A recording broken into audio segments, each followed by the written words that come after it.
Hi mga bata!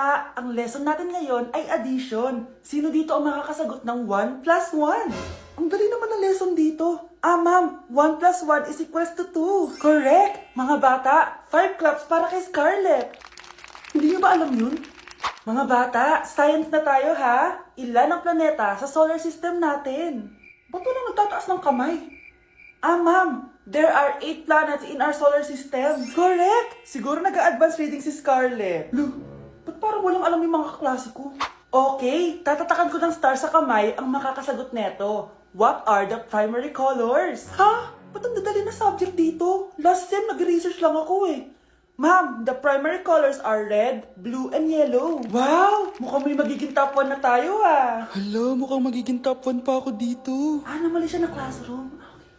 Scarlett Iha, namali ka daw ng classroom, oo. Lumipat ka na lang dun sa grade 12. Ano? Siya ba'y napunta sa kinder? Alright, may bagong dating tayo, class. Miss, pwede mo bang sagutin ito nasa blackboard? Ano yan? Madali lang yan. Madali? Sir, babalik na lang pala ako sa kinder. Buti ba doon magiging top 1 ako? Bye! Tay? O anak, si nanay kasi kahapon pwede umuwi. Ano na kaya nangyari doon? Busy lang yung nanay mo. O siya, may good news ako sa'yo. Malapit na tayong yumaman. Anong ibig sabihin nun, Tay? Basta, hintayin mo na lang. Opo, Tay. Mabibili mo na lahat ng gusto mo, anak. Nasaan na kaya si nanay? The subscriber cannot Nay, be reached. sumagot ka! Please try again later. Anak, may aasikasuhin lang ako para yumaman na tayo. Ikaw mo nang bantay ng bahay, ha? Tay, si nanay kasi ilang araw nang di umuwi. Wala ka pa rin bang balita sa kanya? Scarlett, di ba sabi ko sa'yo busy ang nanay mo? Babalik din yun, huwag ka mag-alala. Sige na, ha? Kainis, wala na naman signal. Kailangan ko tawagan si nanay. Naku, Mare, tigilan mo na ako, ha? Scarlett? Aling Rosa? Bakit po? Bakit nandito ka? Hindi ba dapat nasa burol ka ng nanay mo? Burol? Nagjo-joke ka ata, tita. Buhay pa yung nanay ko. Kakagaling ko lang dun eh. O eto, hindi ba't nanay mo yung nakaiga dyan sa kabaong? Scarlett, anong ginagawa mo dito sa labas? Tay, explain mo to! Bakit nakaburol si nanay, ha? Kaya siguro hindi siya umuwi ng ilang araw? Nay, ang taas ng grades ko, oh! Congrats. Kain tayo sa labas, Nay. Sabi niyo, pag mataas grades ko, kakain tayo. Wala kong time, anak. Nay, nagugutom po ako. Anak, may ginagawa ko. Nay, di pa ba kayo magluluto? Ano ba yung anak? Ang tanda mo na, di mo pa rin kaya magluto para sa sarili mo? Kita mo ang dami ginagawa dito? Storbo to. Sige po, Nay. Ako na lang po magluluto. Mari! Oh, Mare, ba't parang takot ka? Ang dami na kasi nawawalang bata sa barangay natin. Yung kapitbahay natin, 4 na araw na nawawala yung anak niya. Baka naman nag-away lang sila tapos lumayas yung anak niya. Basta ikaw, Scarlett, palagi kang mag-iingat, ha? Sige po, tita. Masyado ko nagpapaniwala sa fake news, Mare. Nay, tignan niyo po yung drawing ko, oh. Ang ganda, anak. Di mo pa naman nakita, eh. Nay, punta po kayo sa school bukas. Kakanta po ako sa stage. Sige anak. Pupunta ako pag may free time ako. Talaga, Nay? Yay! Uy, Mare, kakanta anak mo ngayon. Hindi ka ba pupunta? Hindi na siguro, Mare. Marami pa akong gagawin. Hinihintay ka nun. Pagbigyan mo na, minsan lang. Naku, Mare, sagabal lang yun sa trabaho ko. Sige na, marami pa akong gagawin, oh. Nasaan ka na ba, Nay? Malapit na akong tawagin. Hindi ka mahal ng nanay mo. Mahal ako ng nanay ko! Tao po! Bakit po, sir? Kayo ba yung nanay ni Scarlett? Opo. Ma'am, nawawala po yung anak nyo. Ano? Si Scarlett? Aware naman siguro kayo na maraming nawawalang bata dito sa barangay natin, ma'am. Scarlett! Yung iba, ma'am, hindi na namin nahanap. Napakawalang kwenta mong nanay. Disturb mo yan. Tay, ano? I-explain mo na sa akin. Kung bakit nakaburo si nanay, ha? Bakit ka ba naniniwala dun, ha? Ang totoo mong nanay, busy. Di ba sinabi ko na to sa'yo? Pero, tay! Wala nang pero-pero. Huwag mo akong hintayin magalit, Scarlett. Di mo magugustuhan. Hindi pwedeng hindi si nanay yung nakita ko sa cellphone. Alam na alam kay tsura ni nanay. Malalaman ko rin sikreto mo, tay. Oh, Scarlett, aalis ako ulit, ha? Huwag kang pasaway.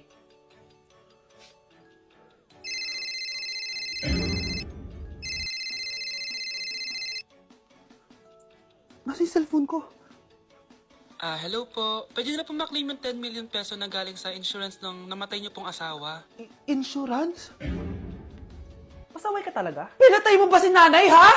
Para makuha yung insurance niya? Hindi mo naiintindihan, anak. Napakahayop mo! Tatawag ako ng pulis! Itigil mo yan, anak! Nay, buhay ka? Oo, anak. Nagtago ako. Pag nagsumbong ka sa pulis, masisira lahat ng plano namin ng tatay mo. Hindi ko maintindihan. Ano nangyayari? Pinatay ko ang kakambal ng nanay mo. Para maniwala sila na siya talaga ang namatay. At makuha natin ng mga pera sa insurance. Sawang-sawa na ako sa buhay na to! Marami akong pangarap, anak! Gusto ko na gumanda yung buhay natin! Naririnig niyo ba yung mga sarili niyo, ha? Hindi ba kayo natatakot sa mga pinaggagawa niyo? Kung yayaman tayo sa maling paraan at sa paraan na magtatago ka sa pulis, Nay, itigil niyo na to, please! Please lang! Nay, kamusta na po kayo ni tatay? Eto anak, okay naman. Ikaw, kamusta ka na? Eto nay, malapit na ako matapos ng college. Sana paglabas niyo ni tatay, marami na akong ipon. Huwag kang mag-alala anak, konti panahon na lang. Magkakasama ulit tayo ng tatay mo. See you, Nay. Miss ko na kayo. See you soon, anak.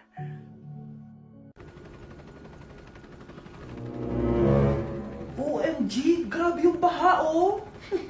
For sure, marami naman nakurakot si Dad. Paldo.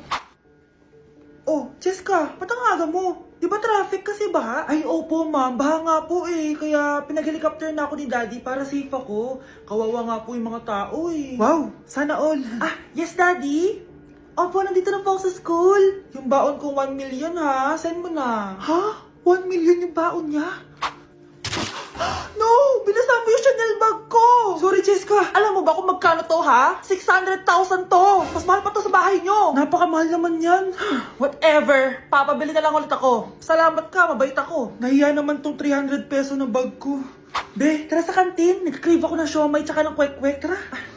Pwede bang sa Wolfgang na lang tayo mag-lunch? Hindi kasi ako sanay sa mumurahing pagkain. Be, anong kala mo sa akin? Anak ng CEO? Ano ba yan? Hindi ba kayo binibigyan ng allowance ng daddy nyo? Ako na nga lang. Hindi ka naman ganyan dati. Okay, class. Si Cheska na ang bago nating treasurer. Ma'am, wag si Cheska. Kukurakutin niya lang yung class funds natin. Parang tatay niya.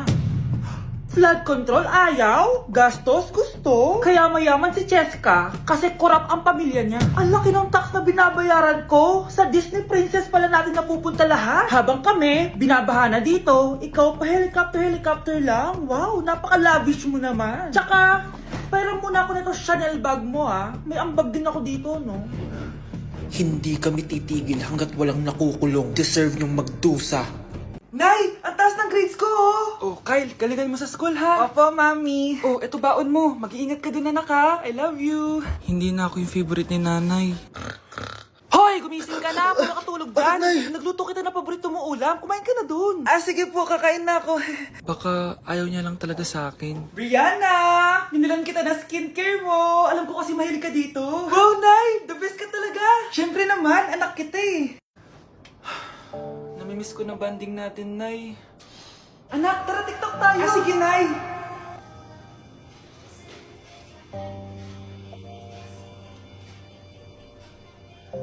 Ano? Paano yun ba yan, Nay? Mali-mali ka ng step? Nay, iniwan na ako ng boyfriend ko. Hindi ko na kayang mabuhay. Ay, naku, okay lang yan, anak. Ang pangit naman ng boyfriend mo eh. Oo nga, Nay, pangit naman yun eh. Alam mo, anak, kumain na lang tayo, tara. Sige, Nay, kain tayo. Anak, hindi ko na mabasa to, oh. Ano daw sabi? Nay, binilan kita ng salamin. Alam kong nahihirapan ka na makakita. Wow, thank you, anak. Palala na ng palala yung paningin ko. Sana makita ko pa kayong tumanda. Miss na kita, Nay. Alam kong kahit wala ka na, ako pa rin yung favorite mo. Anak, miss na kita. Nay, salamat sa pagdalaw sa akin. Gusto ko lang sabihin na mahal kita. Pinagsasabi mo dyan? Ginawa mo naman akong patay? Buhay ka pa pala, Nay. Trip ko lang magdrama dito. Maghugas ka nga ng plato doon. Eto na, Nay. Maghuhugas na ako ng plato. Gusto mo ata akong mamatay eh. Tama na. Ano to? Wala na namang ulam? Mahal, pangako bukas may kakainin na tayo. Sinabi mo rin yan kahapon. Paano tong anak natin, ha? Paano natin ito bubuhayin? Mahal, please. Magtulungan tayo. Makakaahon din tayo dito. Ayoko na. O ito, ikaw na maghalaga niyan. Mahal, please. Huwag mo naman kaming iwan. Babalik na ako sa dati kong buhay. Sa buhay na nakakakain ako na masarap. Sa buhay na nakakapag-party ako. Sa buhay na prinsesa ako. Ayoko na ng gantong buhay. Mahal, please. Babawi ako. Kaya mo na yan. At wag mo na ako gugulin, ha? Anak, pangako hindi kita iiwan, ha? Nandito lang ako para sa'yo. Hindi kita papabayaan. Okay, Mr. Ramon? Ma'am, tanggap na po ba ako sa trabaho? Sorry sir. Based sa resume mo, hindi ka pala nakapagtapos ng college. Ang hanap po namin is college graduate. Uy Ramon, mukhang galing ka sa interview Natanggap ka? Hindi nga eh. Baka may alam kang pwede kong pasukan ng trabaho. Pwede ako. Sige, sabihan kita ha. Salamat Susan. Dami naman basura dito. Ramon, may hiring daw yung kakilala ko at pwede ka daw doon magtrabaho. Ha? Talaga? Sa wakas, mabibilin ko na lahat ng pangangailangan ng anak ko. May anak ka pala? Oo. Iniwan kami ng nanay niya dahil di niya kaya tong gantong buhay. Hayaan mo, hindi mo deserve yun.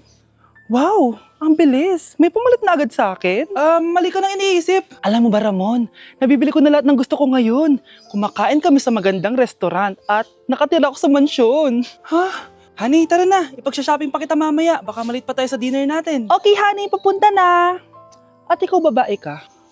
Kung ayaw mong masira ang buhay mo, layuan mo yung lalaking yan.